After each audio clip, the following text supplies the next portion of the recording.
Semua masalah yang kita hadapi bisa diterima oleh jiwa kita. Ini kalau bukan yang ciptakan Allah, Pak. Konslet diri kita ini. Dispenser pencet terus, pencet, mati, hilang panasnya itu. Siapa yang masak mie tadi yang basahnya dingin tuh? Hah? Coba terus, mesin mobil digeber terus, geber, rusak. Ini kalau bukan Allah yang ciptakan, nggak bisa nampung masalah banyak ini. Nah, Allah ingin menunjukkan lewat kuasanya, dikasih masalah itu untuk menunjukkan, tuh ini ciptaan saya, setiap masalah terima.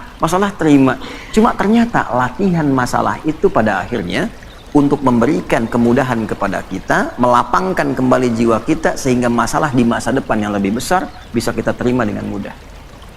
Kalau nggak pernah latihan kaget, Pak. Nggak pernah latihan kaget. Ya, belum nikah nggak pernah punya masalah, begitu nikah besoknya langsung pisah. Nggak pernah menerima masalah.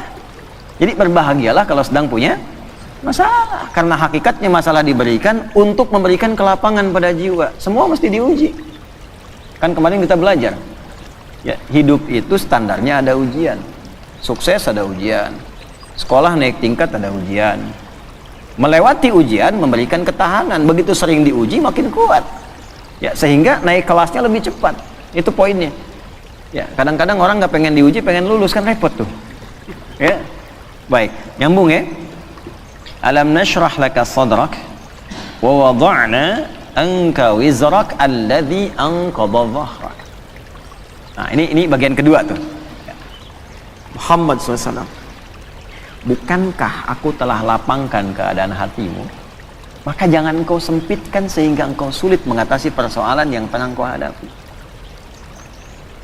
Kalau engkau mau melihat bagaimana kekuatan lapang hatimu itu, cobalah flashback ke belakang. Wa wada'na anka wizrak. Bukankah banyak masalah dulu yang pernah aku tuntaskan dan selesaikan? Alladzi anqadha dhahrak, bahkan diantaranya ada yang memberikan beban begitu kuat sehingga terasa dari kepala sampai dengan ujung kaki. Anqadha dhahrak tuh itu ilustrasi, bahasa balaghahnya tuh kinayah ya. Ilustrasinya kalau kita ngangkat beban tuh olahraga ya, Pak siapa ini muhadis tuh, muhadis berapa kemampuan ngangkat barbel 30 kilo, naikin 40 misal ya, baik, yang ngangkat apanya? Tangannya, tapi yang merah mukanya kan, yang kembung pipinya tuh kan, yang manyun bibirnya, yang getar kakinya. Nah, itu ngangkat beban yang diangkat oleh satu bagian tapi terasa semua bagian tubuh. Diilustrasikan lewat ayat ini, ada beban-beban pekerjaan yang tidak ngangkat barbel secara fisik, nerima masalah, gelap dari ujung kepala sampai ujung kaki. Proyek udah disiapkan, tender udah menang, begitu berangkat tengah jalan batal. Gelap tuh. Ya, ujung kepala sampai ujung kaki itu gelap. Ya, diilustrasikan di surat Ad-Duha, wal laili idza saja, seperti berada di kegelapan malam. Gelap siang, jalan sempoyongan. Kan? Kasih makan yang enak, nggak ada rasa. Seakan-akan gelap tuh, ujung kepala sampai ujung kaki. Ya. Maka Allah memberikan pesan kepada kita, "Hei, jangan karena sempit hatimu itu yang sudah aku ciptakan lapang, menjadikan engkau gelap dan sempoyongan seakan terkena beban yang begitu berat hanya dengan satu persoalan. Padahal dulu selama engkau hidup begitu banyak ribuan persoalan yang sudah aku tuntaskan." Maksudnya begini, kalau engkau dengan satu persoalan merasa sempit, coba caranya ingat-ingat ribuan persoalan yang dulu yang pernah aku selesaikan. Apa dengan satu masalah ini engkau menjadi gagal untuk memperluas hatimu, sedangkan yang dulu ribuan telah aku selesaikan? Ini diterjemahkan ke dalam bahasa psikologi yang singkat tuh begini. Bahasa singkatnya, yang dulu aja selesai, masa yang ini nggak selesai. Gitu bahasa kitanya tuh. Ya. Jadi kalau kita dihadapkan pada persoalan seberat apapun, lapangkan hati kita. Teknisnya bagaimana? Teknisnya yang dulu aja selesai, insya Allah yang ini pun selesai. Kalimat itu ketika keluar dari dalam lisan kita, dari kedalaman jiwa kita, setidaknya secara psikologi akan memberikan kelapangan kepada jiwa. Sehingga solusi kalaupun belum datang, hatinya sudah tenang. Ya. Nah, kalau itu nggak muncul, kepanikan itu lebih dahsyat. Kepanikan yang ditunggangi oleh setan itu musibah yang mencelakakan. Jelas ya? Nah, ini bagian pertama tuh. Nah, lalu belum berhenti sampai di sini. Wa rafa'na laka. Nah, ini yang hebat nih. Kamu dengan satu masalah ini seakan-akan semua hilang kamu dapatkan. Padahal aku telah angkat engkau dari status yang terdahulu nggak punya apa-apa sampai punya apa-apa. Rumah mewah, kendaraan bagus, aset banyak, tabungan masih 10 miliar, proyek gagal 50 miliar, langsung nangis seakan-akan nggak kenal Allah. Kenapa saya ya Allah yang harus begitu? Kamu nggak ingat dulu nggak punya apa-apa? Aku angkat. Ya, pakaian kamu bagus, mobil kamu gonta-ganti, sampai sekarang yang ganti belum dipakai ke masjid, kata Allah. Rumah yang luas itu belum pernah dipakai sholat sebagian-bagian rumahnya. Ya, baju yang di lemari itu ada yang belum pernah dipakai ibadah. Tabungan juga belum tentu kamu bawa sampai dengan meninggal. Kenapa hitungan yang begitu luas tidak pernah kamu kemudian pikirkan untuk melapangkan hatimu, tapi karena satu persoalan kamu lupa dengan semua anugerah yang telah aku berikan. Jadi kalau Allah nguji satu hal, ini kesimpulan cepat di ilmu hikmahnya.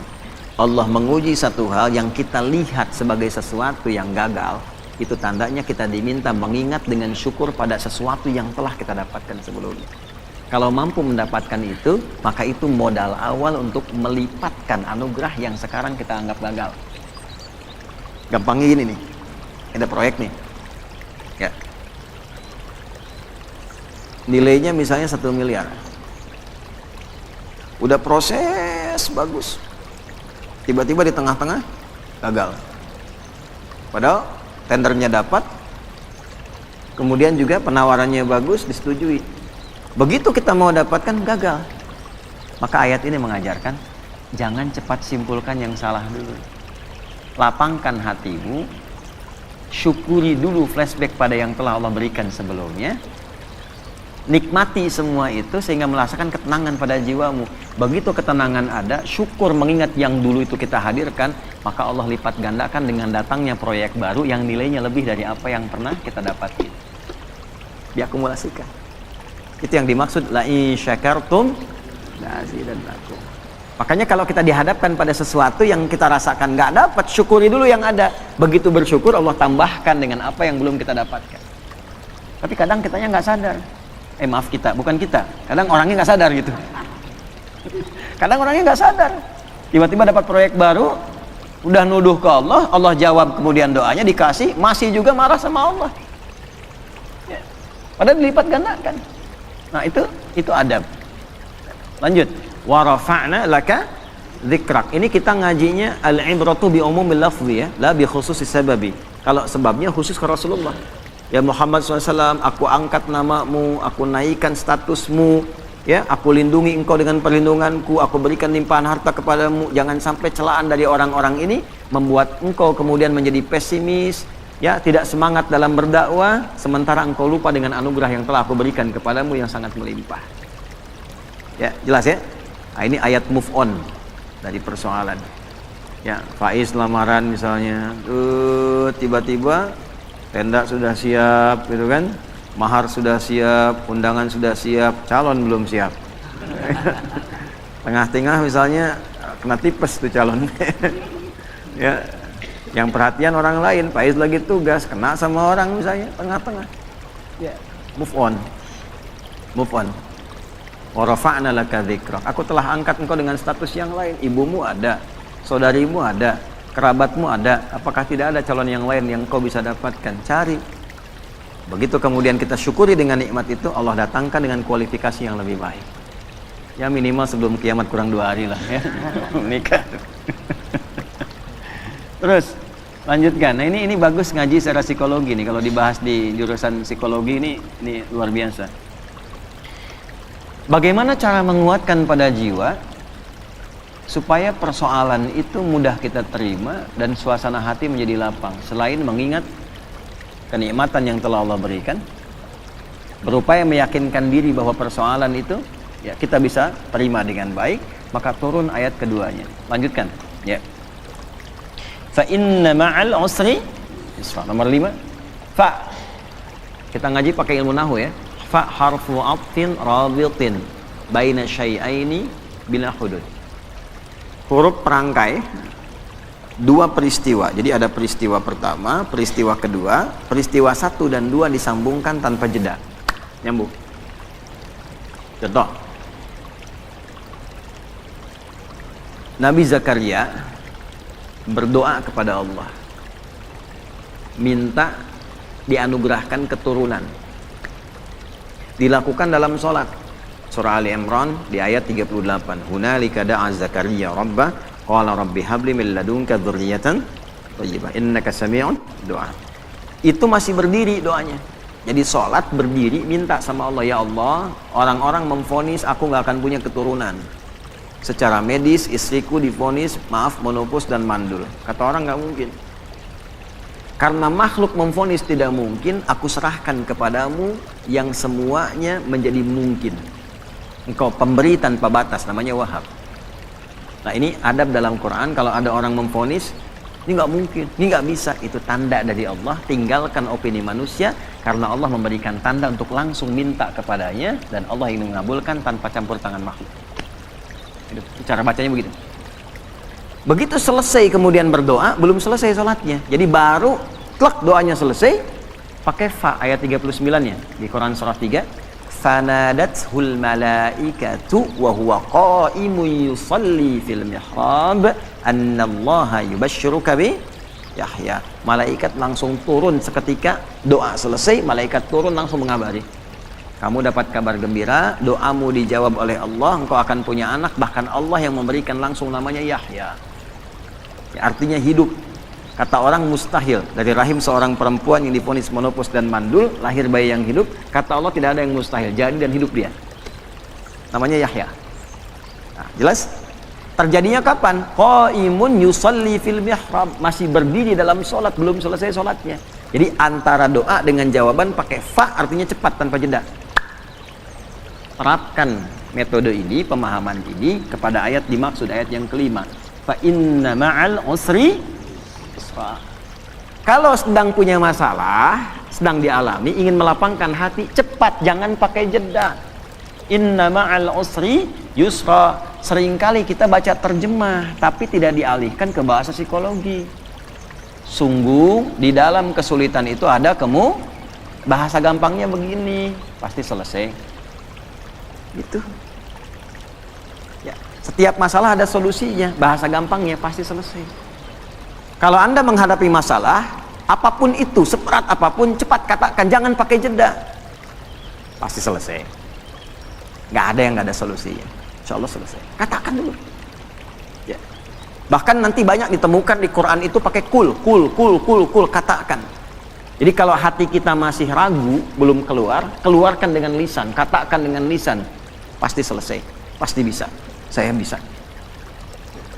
Itu kita punya ayatnya, yang praktekkan orang Jepang, orang Korea. Dulu tahun 96-97 itu ada acara di TPI, ya, Benteng Takeshi namanya, ya, Benteng Takeshi itu yang pakai tank tembak-tembakan itu. Begitu mau menaklukkan bentengnya itu, kan langsung itu pemandunya mengatakan, kamu bisa, kamu bisa, kamu bisa. Dipakai itu tuh.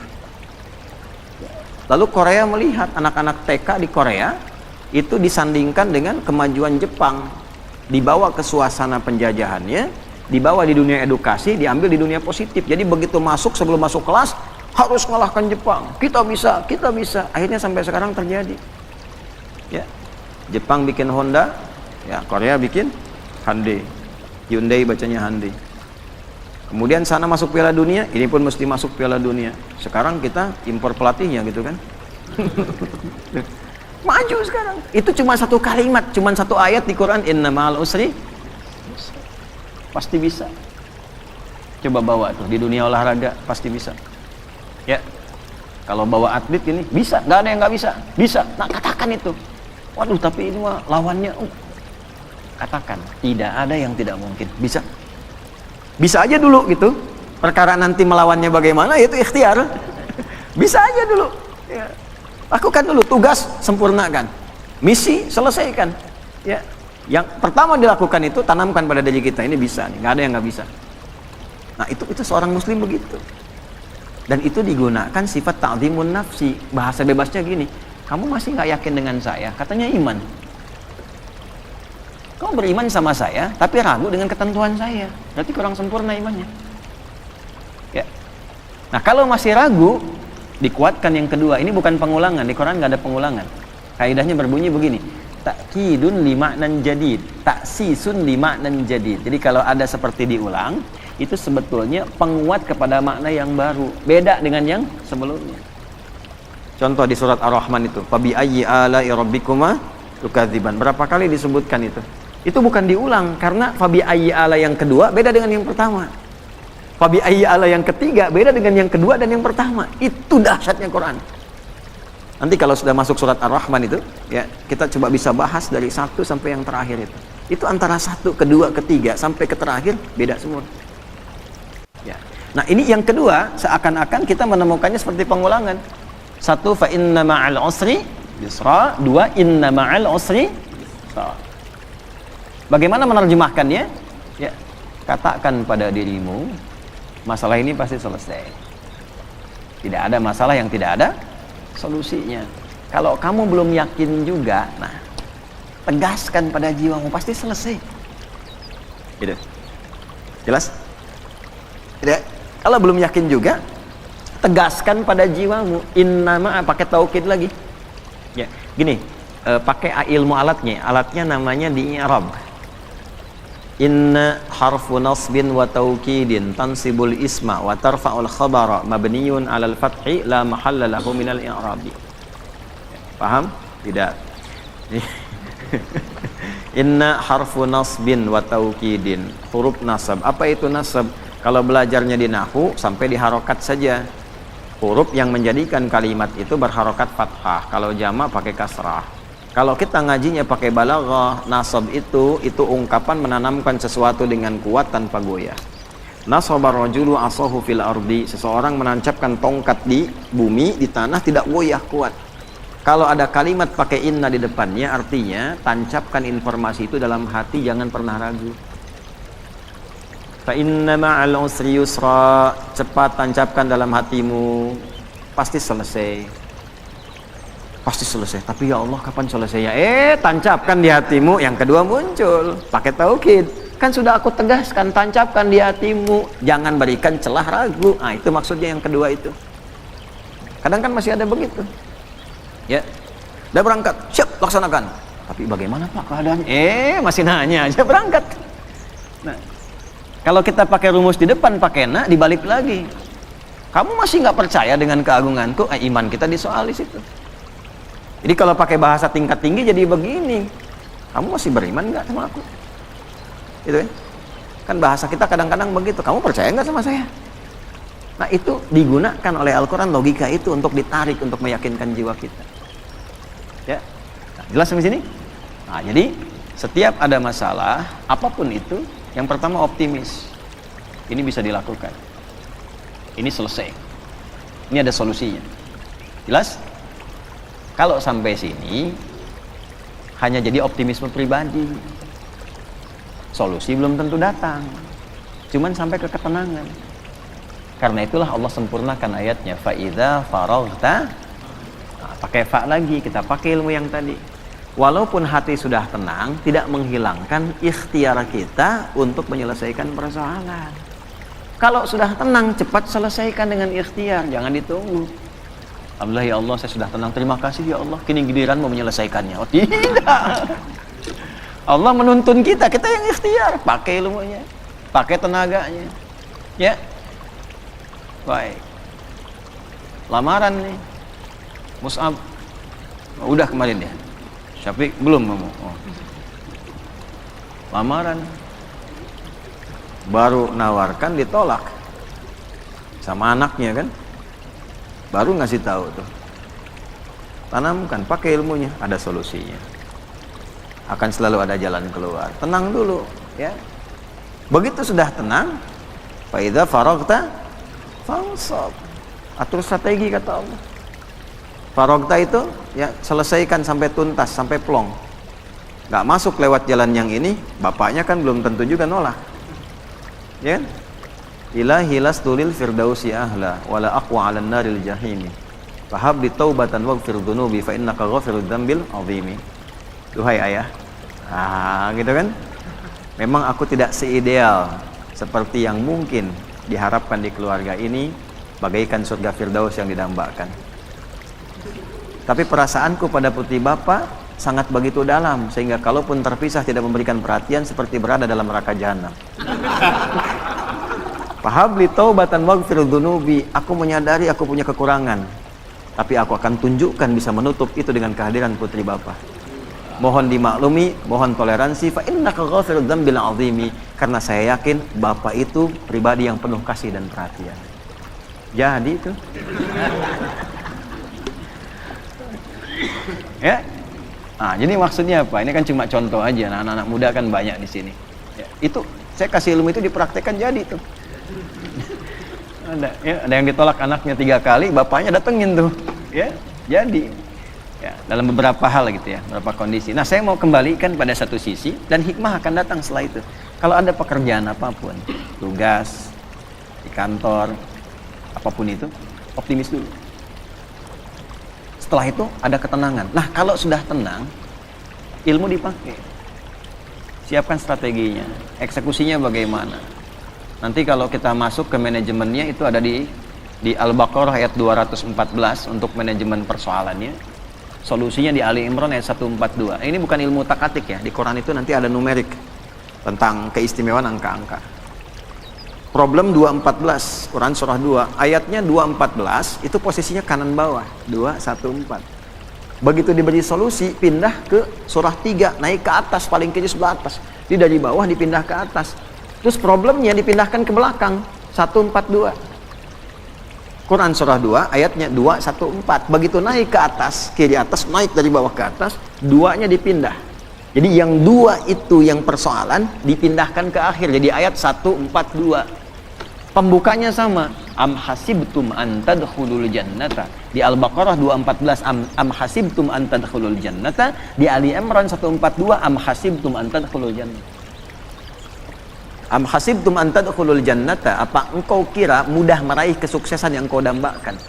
Jannah itu jangan selalu diartikan surga. Jannah itu artinya harapan tertinggi yang belum tampak.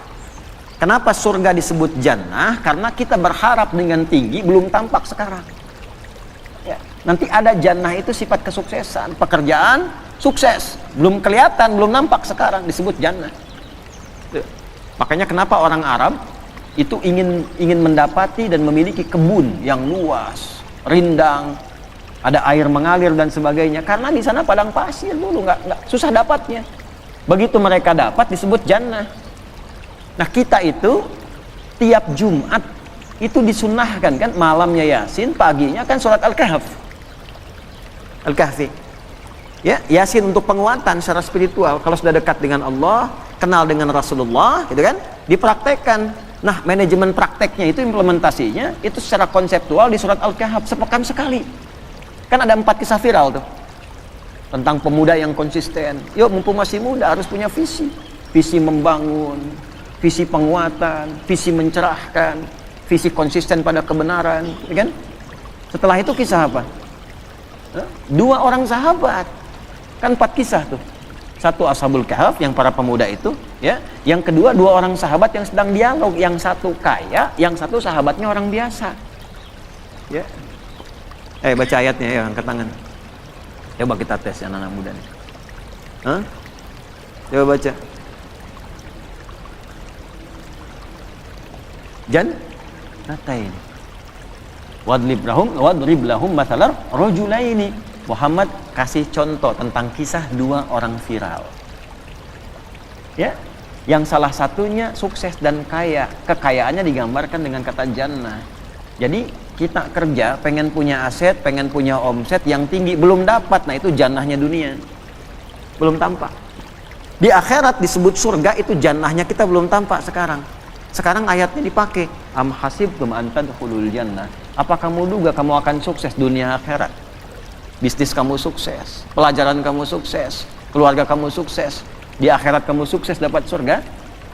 Walamma ya'tikum mathalul ladzina khalau min qablikum, sementara engkau belum diuji untuk mendapatkan kesuksesan itu. Jadi hukum kesuksesan itu harus melewati tangga ujian. Antum kesini kan diuji dulu. berangkat lewatin macet gitu kan, setelah itu jalannya berkelok dan sebagainya. Tiba-tiba begitu sampai kan lihat gedung cerah lagi, harapan tinggi nih, ya kan, istirahat nyaman, diuji dengan sahur. Apa tuh? Uji dulu tuh, dapat nggak? Hidup tuh begitu. Anak mau ke SMP kan diuji dulu di SD, ya kan? Dan ujian itu harus masuk sistem, nggak masuk sistem nggak bisa diuji. Allah bikin sistem, nggak pernah ngikut sistemnya Allah, pengen diuji. Sholat nggak pernah, baca Quran nggak pernah, ngaji nggak pernah, tiba-tiba punya masalah, datang lagi diuji nih. Nggak pernah sekolah ikut ujian. Gitu kan? Nah, balik nih ke yang tadi itu ya. Nah, sementara engkau belum diuji. Jadi ini secara fikihnya kita ambil gini kesimpulannya. Jadi sebetulnya kalau kita mendapatkan ujian itu hasil doa kita. Misal, ya Allah, saya pengen lulus nih ke satu kampus A. Dikirim tuh ujian. Menghafal, belajar, ini diuji dan sebagainya. Itu diturunkan sifat itu untuk mengabulkan permintaan kita. Sama di pekerjaan juga begitu. Ya Allah, saya pengen berkah, dikirimkan nih. Ini ujiannya begini. Nah, sifatnya sesuai kemampuan. La yukallifullahu nafsan illa masathumul ba'sa, yang kecil. Kalau harapan kecil, ujian kecil. Nggak mungkin antum punya cita-cita kecil, ujian besar, itu nggak mungkin. Pasti kecil. Dharra, menengah. Anda punya kalkulasi proyeknya untuk 50 miliar, tahap menengah. Ya ujiannya pun akan menengah. Wah, sudah naik nih 100 miliar. Wazulzilu. Sudah makin naik lagi. Jadi Allah menyeimbangkan dengan kadar harapan dan cita-cita kita. Artinya, kalau diuji dengan sesuatu yang berat sampai menggoncang kepada hati, tandanya Allah ingin melimpahkan anugerah yang berlipat dari sebelum-sebelumnya. Ya. Diuji masalah rumah tangga sampai menggoncang dan sebagainya. Artinya, kalau kita lulus tuh, insya Allah di dalamnya ada kenikmatan yang lebih besar yang tidak ada sebelumnya. Gitu. Demikian di pekerjaan, demikian di ilmu dan sebagainya. Cara menyelesaikannya bagaimana? Fa'idha faraghta, tenangkan dulu hati, lalu bikin strategi. Strateginya pindah ke Ali Imran. Ayat 142. Sebelum pindah di ujung Al-Baqarah ayat 214 itu kalimatnya begini. Hatta yaqula rasulu walladzina amanu ma'ahu mata nasrullah. Sampai nanti dipaksa ada orang mengatakan begini, ya Allah, kapan ini selesai? Ya Allah, kenapa harus saya? Kapan selesai? Nah, itu kalimat manusiawi yang kadang keluar. Kalau sampai titik itu ada, solusinya langsung turun. Ala. Cuma sayangnya di terjemahan diartikan begini, ketahuilah. Gitu. Padahal ala itu harful ikhbar wa taukid. Huruf yang mengabarkan untuk meyakinkan. Bahasanya begini, ala, yakinkanlah pada dirimu. Allahu Akbar. Nah gini ya, kita sedang diuji dengan masalah, berat masalahnya. Kita ngadu, ya Allah, sampai kapan ini berakhir? Turun jawaban, ketahuilah. Dengan yang kedua, turun jawaban, yakinkanlah pada dirimu. Kira-kira lebih berdampak mana, satu atau dua? Ala inna nasrallahi qarib. Yakinkanlah pada dirimu, aku tegaskan, tanamkan pada hatimu yang paling dalam, jangan pernah ragu. Pertolonganku akan segera datang untuk. Nah, bagaimana menjemputnya? Ya, kalau dijemput kan lebih cepat. Ya, penghulu datang, ditelepon lagi, di mana Pak? Gitu kan, dalam perjalanan itu baru jalan dari rumahnya ke depan pagar. Dalam perjalanan. Sekarang kan banyak begitu kan? Di mana? Sudah on the way. On the way itu betul, itu baru jalan, belum sampai ke pangkalan. Gitu ya. Nah, makanya dipastikan dijemput supaya nggak telat. Cara menjemputnya bagaimana? Am hasibtum, dibuka dengan kalimat yang sama. Am hasibtum an tadkhulul jannata walamma ya'lamillahu alladhina jahadu minkum wa ya'lamas sabirin. Itu yang 142. Pindahkan problemnya 2 ke ujung jadi 142. Cara mindahkannya bagaimana? 1, jahadu, turunan kata al-juhdu. Juhdu itu kesungguhan, keseriusan. Jadi kalau pengen sukses, sungguh-sungguh. Ini yang belajar-belajar nih, kalau pengen jadi ulama, serius. Makan serius. Kalau ada nasi, mie diburu. Serius nungguin. Ngapalin Quran gak serius. Baru 2 ayat ngantuk tidur. Serius. Kan? Ngaji kitab gak serius, makanya kitab setengah-setengah. Keluar fatwa kencang, begitu baca halaman berikutnya berubah. Serius, belajar serius. Pengen sukses, karir serius, sungguh-sungguh. Ya, pengen sukses pekerjaan, serius, sungguh-sungguh. Ya, double, terus double, optimalkan, serius. Bagaimana membangun keseriusan itu? Nah, itulah indahnya Quran, tuntas. Ini bukan cuma serius, tapi bagaimana langkahnya? Ada 3 turunannya. Juhdun itu 3. 1, dari kata juhdun muncul kata ijtihad. Ijtahada yajtahidu. Kesungguhan melahirkan konsep. Mesti terkonsep. Secara konseptual apa? Strateginya apa? Mitigasinya bagaimana? Itulah sebabnya sholat pertama kita disebut subuh. Dari kata asbah, yang sudah siap dengan rencana yang terukur. Jadi nggak ada orang Islam bangun dari tidur kecuali sudah tahu planningnya apa. Jam 7 apa yang dikerjakan, jam 8 ada. Ini iktikaf jam 10 ngapain, jam 12 ngapain, tengah malam ngapain. Terukur. Orang yang punya konsep dan terukur dengan program, maka teratur aktivitasnya. Jelas capaiannya. Ya. Jadi semua terukur, bisa disentuh, bisa dilihat, bisa dijangkau. Terasa. Nah, itu ijtihad namanya. Yang kedua, kalau konsep sudah rapi, eksekusi dengan sungguh-sungguh, itulah jihad. Jihad itu perjuangan fisik, implementasi dari sebuah konsep. Kesungguhan mewujudkan apa yang telah disiapkan, itu jihad namanya. Makanya jihad itu jangan dibatasi pada aspek pertahanan militer saja. Ya, orang tua ini ayah cari nafkah, jihad. Ibu, istri merawat anak itu jihad. Dari mulai dikandung jihad itu. Ini yang sedang belajar itu jihad.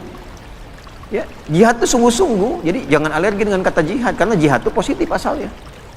Berjuang dengan sungguh-sungguh, membela bangsa, bela negara, itu jihad. Makanya keluar resolusi jihad. Ini kalau belajar ya, nih saya gambarkan di surah 9 ayat 122 At-Taubah. Ini sekaligus kan kita tersambung live nih, yang dapat LPDP dari negara atau beasiswa keluar. Ya, atau ini yang DAU dan ABD Umat yang sekolah-sekolah ke Timur Tengah, ke Al-Azhar lewat Kementerian Agama, LPDP lewat Kementerian Pendidikan dan Kebudayaan dan sebagainya. Itu kalau dia muslim yang dapat dan dia beriman, berlaku ayat ini. Wa ma kanal mu'minuna liyanfiru kaffah. Kan? Falaula nafara min kulli firqatin minhum ta'ifah liyatafaqahu fid din. Tidaklah semua orang yang beriman itu ingin tergerak berjuangnya secara fisik semua. Mesti ada di antara mereka kalangan intelektualnya. Dan intelektual ini diwujudkan dengan belajar yang sungguh-sungguh. Tafakuh itu sampai paham. Asalnya faqih. Faqih itu mengerti. Mana faqih? Faqih. Nah, mengerti dia sekarang waktunya tidur. Ini nggak ada di sini. Nah, fikih itu paham, mengerti. Ya. Tafakuh berusaha sampai paham. Jadi orang beriman tuh gini, kalau belajar sampai ngerti. Ya, duduk paling depan. Nggak paham tanya. Jadi beda antara masuk dengan keluar. Masuk belum paham, keluar harus paham. Itu orang beriman. Bukan duduk paling belakang, nitip absen, nggak pernah nanya, ujian minjem catatan teman gitu kan. Pinter iya, cuman terbatas sampai ujian, habis ujian hilang. Gitu. Syahadi wallahi katanya, ajaban lazam. Gharib Indonesia. Di orang Afrika datang ke saya bilang, jadi ini Indonesia ini teman saya ajaib nih. Bingung saya. Kenapa? Kemarin ujian. Aneh belajar udah 3 bulan nih katanya. Malamnya itu, besok mau ujian, teman saya si Fulan pinjam catatan. Itu begitu keluar, saya 7,5, dia 8 kan. Saya bilang dia belum tahu sistem SKS tuh. Sistem kebut. Oh sekarang ada yang sejam pak. Itu. Nanti suatu saat kita belajar bagaimana anugerah Allah kepada kita yang kita syukuri sebagai bagian dari warga negara, bangsa dan masyarakat Indonesia. Orang Indonesia itu luar biasa. Oleh Allah dikasih nikmat yang banyak. Apa aja dari tubuhnya itu selalu istimewa. Saya gambarkan satu lidah aja nih. Kita itu lidah yang paling fleksibel termasuk di dunia. Dipakai bahasa apapun cepat. Silakan Anda lihat ya. Dengan segala hormat, ini untuk menunjukkan saja anugerah ya, tahadus binikmat. Orang India belajar bahasa Inggris, akan kelihatan cengklok Indianya. Selancar-lancarnya orang India bahasa Inggris, akan tetap kelihatan India. Cina pakai bahasa Arab, akan tetap kelihatan Cina. Orang kita. Assalamualaikum. Kaifa halak? Masya Allah, Sukabumi. Oh bedunya. Ya, saya tugas 2010. Oh, badan besar begini gitu kan, datang nyalamin para jemaah kita di bahasa Arab fasih, ternyata Sukabumi. Okay. Yang paling menarik udah disapa, assalamualaikum Syekh, kaifa haluk? Dah abdi mati Tasik ketemu. Lisannya luar biasa. Pakai bahasa Inggris kayak orang Inggris. Kalau sudah nggak kelihatan udah persis tinggal tahu ini. Ya, antara Asep dengan John itu tipis bedanya tuh. Ya. Agus dengan Kevin tuh bedanya tipis tuh, nggak kelihatan orangnya, tapi dipakai bahasa apa aja jadi. Bahasa Cina kayak orang Cina, dialeknya juga bisa dibedakan. Ini Mandarin, ini Hongkong, ini Guangzhou, macam-macam tuh bisa. Ini bangga itu kita tuh. Nah, cuman maksud saya begini, balik ke ayat. Kalau kamu sudah belajar, sudah pintar, orang Islam itu belajarnya sampai paham. Itu paling depan, tanya, ngerti. Ya, jangan sampai keluar dari kelas nggak ngerti. Itu bukan tipikal orang beriman, bukan tipikal orang beriman. Oh, hadisnya jelas kok. Bainama nahnu julusun 'inda Rasulillah sallallahu alaihi wasallam idh tala'a 'alaina rajulun shadidu bayadith thiyabi shadidu sawadi sya'ri la yura 'alaihi atharu safari fala ya'rifu minna ahadun fajalasa ila an-nabi sallallahu alaihi wasallam wa asada rukbatayhi ila rukbatayhi wa kaffahi ala fakhidhihi faqala ya Muhammadun akhbirni 'anil Islam. Itu kan di hadis Muslim, nomor hadis yang ke-8 itu. Ya, malaikat tuh ngajarin sampai nyontoin nyamar gimana cara belajar yang betul. Datang tiba-tiba dengan pakaian yang bersih, mau belajar pakaian bersih. Kalau lusuh tuh udah pasti berpengaruh pada cara menangkap pelajaran. Udah nggak mandi, pakaian seadanya. Tuh pasti nangkap ilmunya pun seadanya. Sampai di hadisnya detil sekali, rambutnya tersisir rapi, tidak kelihatan bekas mampir, sehingga energinya fokus belajar. Wah, ini mau datang ke kampus, mampir dulu mie ayam, depannya soto, depannya lagi bubur gitu kan, energi tinggal sedikit lagi. Begitu nyampe ke kelas, habis tuh. Ya, duduklah paling belakang, nyandar. Bahkan ada yang dicukur sebagian. Ya.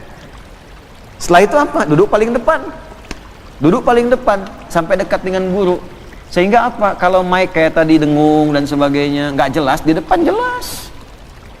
Yang kedua, nggak bisa buka status, pasang status susah depan ustadz. Mau ngantuk tahan-tahan, belakang bisa senderan. Ya, terus ada cover lagi kan kadang-kadang. Depan nggak bisa, memaksa diri kita tuh nyatet, dengarkan paling depan.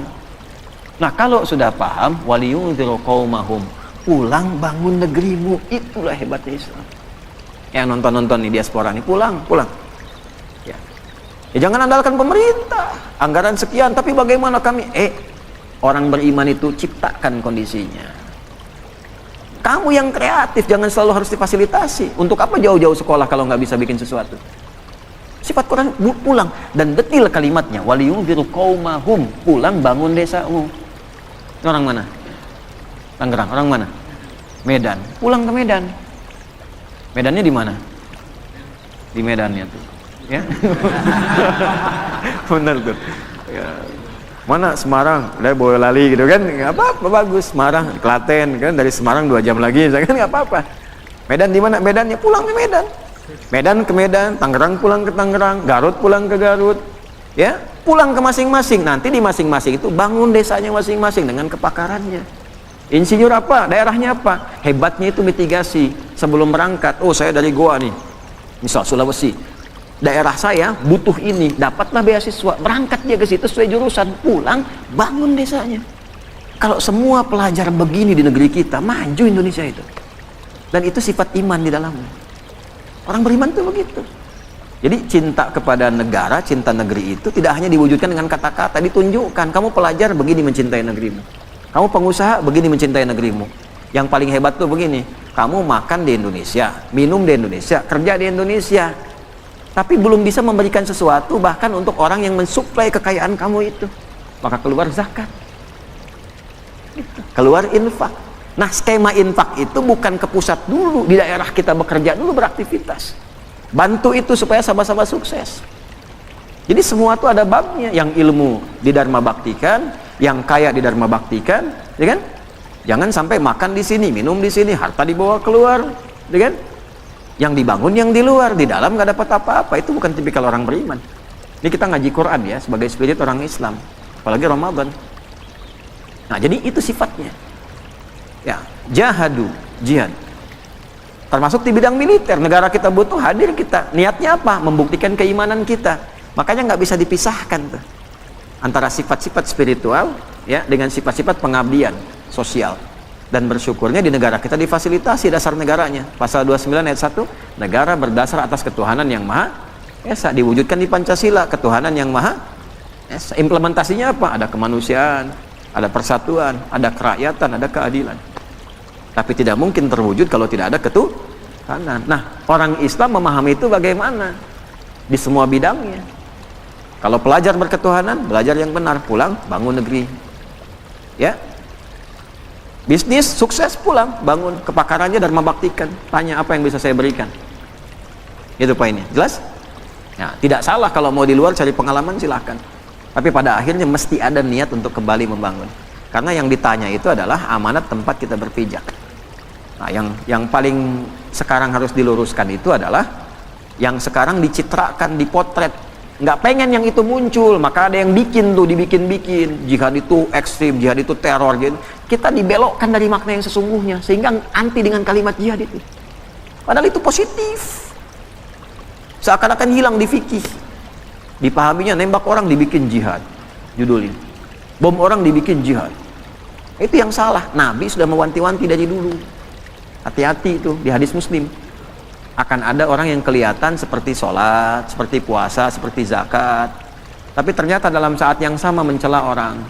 Syatama hadza wa qadzafa hadza, menuduh orang. Itu level yang kecil-kecil ya. Wa daraba hadza, senangnya kelahi. Ya, kelihatannya sholat, tapi keras. Kerasnya itu tidak pada tempatnya. Kelahi, caci maki, ya. Puncaknya apa? Wasafaka dama hadza, menumpahkan darah dan membawa nilai agama di dalamnya. Tembak orang, Allahu Akbar, bom orang, Allahu Akbar. Itu Nabi sudah bilang 15 abad yang lalu. Ya, hati-hati kata Nabi itu, hati-hati. Orang yang seperti itu nanti perbuatan buruknya akan menghilangkan amal baiknya. Sholat nih, setelah sholat mencaci, nggak tanggung yang dicaci imamnya misalnya. Ya, misal saja, misal. Itu pahala sholatnya langsung ditransfer ke imamnya, selesai. Kalau habis gak punya lagi modal baik, maka keburukan si imam yang jelek misalnya itu ditimpakan kepada orang bicara tadi. Faturi hafid nar, dilemparkan ke neraka. Ya, makanya waktu kejadian bom Jalan Tamrin itu, wah, meledak tuh. Tuh, saya dapat pertanyaan, Ustaz, apakah bom di Jalan Tamrin termasuk jihad fisabilillah? Bilang, Mas, sependek pengetahuan saya, jihad fisabilillah itu jihad di jalan Allah, bukan di Jalan Tamrin. Nah, itu ya, penting belajar itu tuh. Iyakum wa iyahum, kata Nabi, akan muncul nanti kita itu pada bingung. Ada orang gelarnya sama semua, ustadz semua tuh. Ustadz, bisa kiai, bisa macam-macam. Itu banyak nanti hal seperti itu terjadi. Lalu yuhadditsunakum bima lam tasma'uhu aw yasma'unahu aba'ukum. Bikin kamu bingung. Ini agama bukan, benar bukan, lain bukan. Iyakum wa iyahum, kembali ke standar. Standarnya Qur'annya ini, hadisnya ini, ulama kita ngajarin ini. Kalau sudah masyhur itu dan menyalahi, iyakum, tinggalkan saja. Kalau tidak ada pengikutnya nanti hilang sendiri. Itu. Nah, cuman problemnya kadang pasar bebas. Di kita itu gini, sudah tahu salah tapi ada aja pengikutnya. Kan kita tahu setelah Nabi Muhammad tidak ada nabi baru. Kita tahu itu palsu tapi ada aja pengikutnya tuh. Ya? Nah, itu problem. Fa idza faraghta fansab. Jadi kalau ada masalah selesaikan, jangan didiamkan. Selesaikan. Tuntaskan. Kalau didiamkan terakumulasi. Tenangkan hati, selesaikan, jangan ditunda-tunda. Cepat, pakai fa idza faraghta fansab. Dan terakhir, wa ila rabbika tawakkal. Sudah, yang aku tugaskan sebagai penutup, kata Allah, yang aku tugaskan kamu ikhtiar, bukan menentukan hasil. Jadi kalau kerja, jangan orientasi pada hasil, nanti kecewa ujungnya. Gitu. Hasil itu prerogatif siapa? Allah. Yang tahu maslahat bukan siapa? Yang tahu baik tidak siapa? Kan kita cuma pengen aja, tapi belum tentu itu baik untuk kita. Karena itu tawakal penting, serahkan pada Allah. Nah, mampir kita setelah kerja, datang ke masjid atau sholat 2 rakaat, bilang, lakukan, ya Allah, saya sudah berikhtiar seperti apa yang telah Engkau perintahkan, dan saya bertawakal seperti apa yang telah Engkau janjikan. Jika dengan semua ikhtiar yang telah saya lakukan belum mampu menghadirkan apa yang Engkau janjikan, maka mohon berikan petunjuk kepada saya dengan cara apa lagi saya mesti menjemput apa yang Engkau janjikan. Kan rezeki itu dijanjikan, wa fis sama'i rizqukum wa ma, rizkimu sudah aku tuliskan, kamu bergerak, aku berikan, aku janji itu. Kita nagih, cuma nagih dengan cara yang benar, nggak pernah ikhtiar nagih, ya kan? Nah, jadi itu tuh. Jadi kalau Anda kerja, orientasinya hasil, nanti kecewa. Udah saya siapin, udah rapi, udah gini, ya nggak jadi. Sebenarnya Allah mau apa ya? Dia mau apa? Tuh. Nah ini poinnya. Seringkali kita lulus dari rukun iman itu cuma 5, yang ke-6 jarang.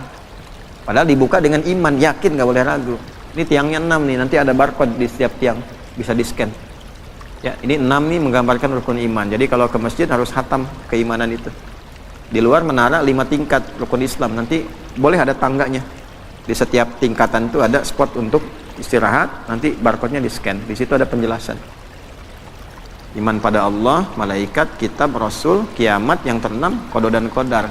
Hatam di Allah, hatam di malaikat, sampai hari kiamat kita yakin ada. Tapi begitu qada dan qadar bicara takdir, seringkali gagal di situ.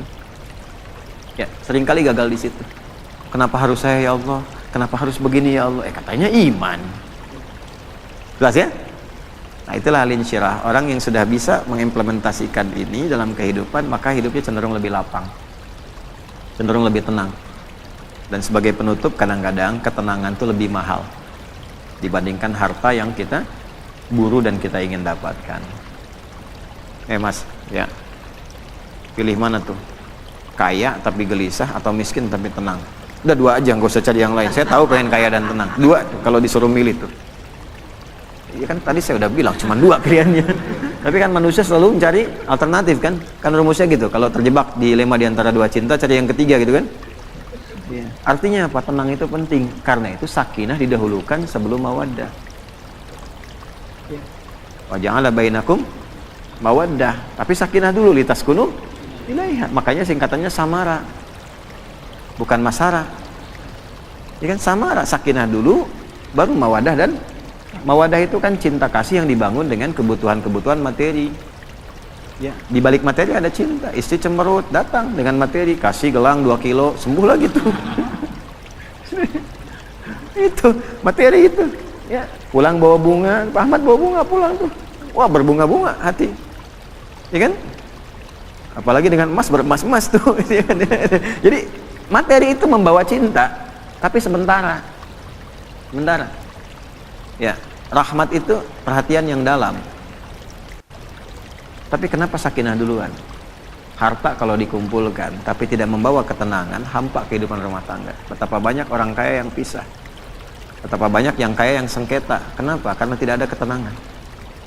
Suami sibuk, istri sampai kurang perhatian. Istri sibuk, suami kurang perhatian. Padahal semua mencari, harapannya ingin kebahagiaan, karena yang dicari mawaddah dulu sebelum sakinah. Nah, sakinah itu ketenangan. Kita itu ngaji, kita sholat untuk tenang. Sebetulnya kalau orang sholat dapat modal itu, tinggal nanti dimudahkan untuk mawaddah. Makanya orang kalau rajin sholatnya, rajin baca Qurannya, cenderung tenang keadaan hidupnya, damai. Apapun yang dikerjakan, solusi gitu. Alhamdulillah di kita itu masih konsisten sholat sampai ke kampung-kampung. Makanya gampang memadamkannya, tenangnya tuh gampang gitu ya. Di tempat-tempat lain nggak mudah. Jepang agak susah sholat. Begitu banjir dikit, langsung bunuh diri tuh. Konslet dikit, bunuh diri tuh. Kita banjir berenang, kan? Ya, konslet biasa aja gitu kan. Tungguin, sabar gitu kan. Padahal rekening listrik kalau telat bayar diputus itu. Ya, maaf PLN ini kan live itu. Ya, contoh aja ya, begitu. Alhamdulillah kita syukuri. Ya.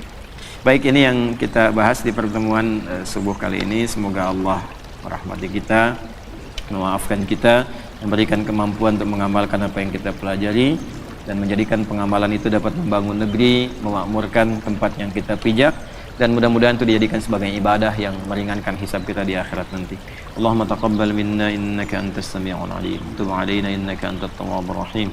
Allahumma rabbana atina fid dunya hasanah fil akhirati hasanah wa qina adzabannar. Ati anfusana taqwaha wa zakkiha anta khairu man zakkaha anta waliyuha wa maulaha. Wa sallallahu ala sayyidina Muhammad wa ala alihi wa sahbihi ajma'in. Wa akhiru da'wana alhamdulillahi rabbil alamin. Assalamualaikum warahmatullahi wabarakatuh.